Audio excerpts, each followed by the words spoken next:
Ayan, so hello everyone. Welcome back to my channel. Thank you for dropping by. And yes, I just had my haircut. Ayan, but that's not our content for today. Pero I'm so excited because I was able to get Letisha Velasco's palette. So ito na siya. We're going to unbox and we will try it. And so it has a bubble wrap. And this is how it looks like. And thank you for your purchase. Okay, so we have here Letisha Velasco.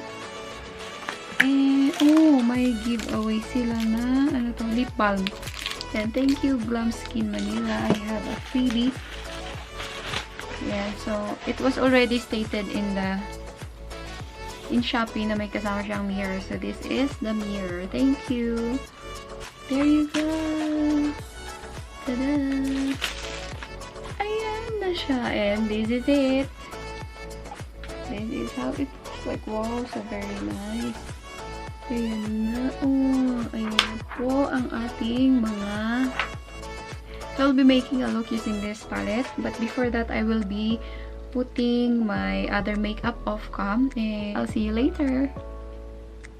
Guys, tapos na tayo maglagay ng foundation and concealer and UC.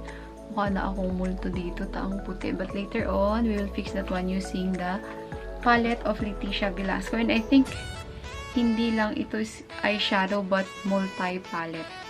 Letisha Velasco is known for using, parang ginagawa niyang multi-palette ang eyeshadow palette. So, we will do the same.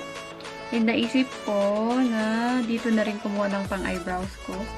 Saan ba yun? Ayan. So, we will use the Velasco.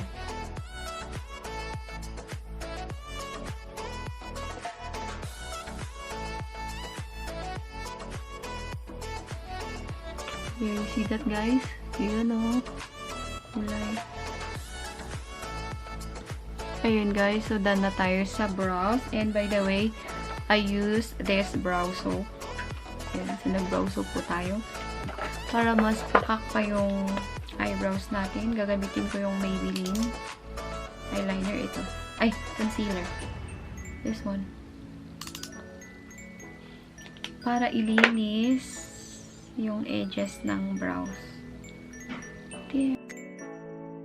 The concealer will serve as our primer as well, eh. So, yun na, guys. On flick ang ating brows. Lumalaban siya. Oh, ayan. And so, ang ginamit ko dyan is Velasco. And then, yung burn pala, ginamit ko siya on the tail dito. Kasi mas black. Naglagay na tayo ng parang primer niya, which is the concealer. Kaya ano ko lang siya ng powder. I'm using the M.L.A translucent. Para ma-set yung concealer. So, ang first natin is usually, parang pinagko-combine ni Letisha tong, ito niya, yung name niya, Leti in siya. So, let's do the same. Hooded eyes pala ako, guys, ha?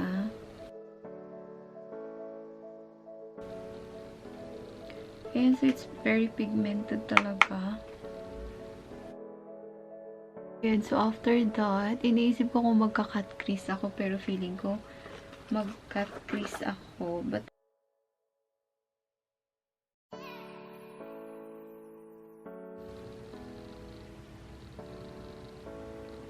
after cut crease, ikukunin ko to. Saan ba?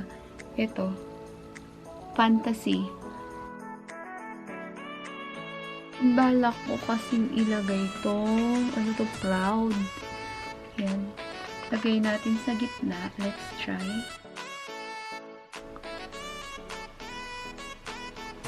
Kuha ako ng smaller brush. And yung smaller brush, kukunin ko yung ito.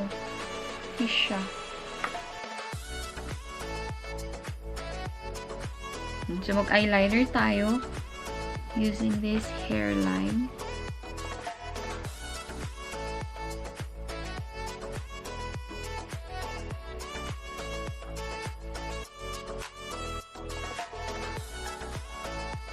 Hala, nabibigyan ba natin ito ng hustisya? Baka mamaya nagalit na sa atin si Letisha. So, I'll take yung lisane dito. Litiin siya. Ba't parang may binugbog dito? Binugbog ka, te. Ano ba? Maayos ba to? Ayan. So, maglalagay lang tayo ng lashes. Let's see kung aayusin niya to. Ayan, guys. So, ang tagal nating naglagay ng eyelashes, ha. Now, let's take this. Ayan. Linger. Ano ba to? Linger?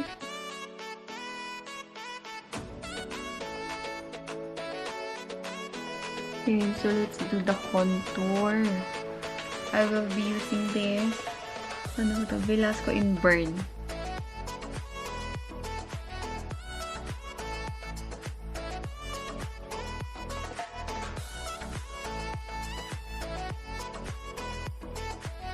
Now, on my nose, I'm using Fun. So, pag-joinin din tong Velasco at saka Fun.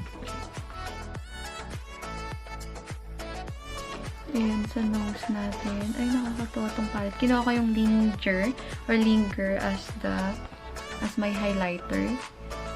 Now, let's move to the blush. Yung na din yung kinukuha niya as blush. So,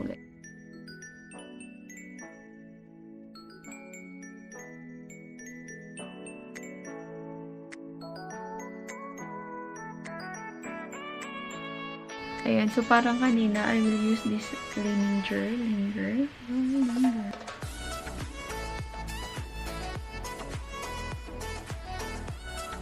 Stick natin is tong lip definer ng AB Advance.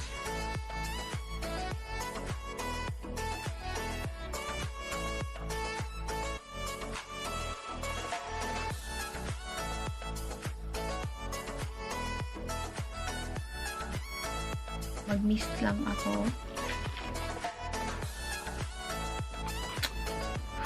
Any mist will do.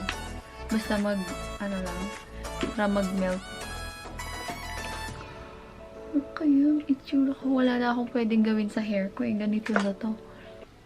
One eternity later.